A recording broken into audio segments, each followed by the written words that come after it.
President Donald Trump signed an executive order ending remote work for federal employees, requiring them to return to the office 5 days a week.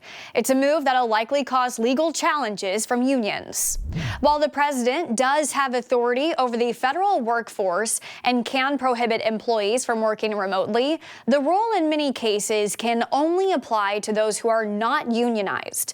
According to Reuters, 26% of federal employees are unionized, with many covered by bargaining agreements that allow for remote or hybrid work.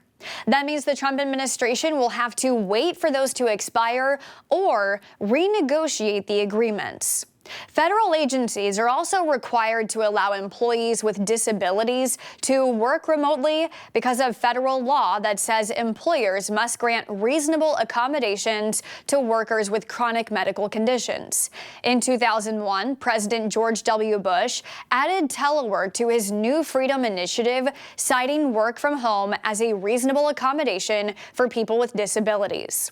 The COVID-19 pandemic led to more employees working from home, but Republicans have been focusing on getting federal workers back in person, calling remote work a taxpayer-funded perk that's hurting government performance. At a House Oversight and Accountability hearing this month, Georgia Representative Marjorie Taylor Greene stressed the need for a return to in-office work for all federal agencies. President Trump was elected to put the federal bureaucracy in its place, and that includes back in the office. Republican Iowa Senator Joni Ernst wrote in a report late last year, service backlogs and delays, unanswered phone calls and emails, and no-show appointments are harming the health, lives, and aspirations of Americans.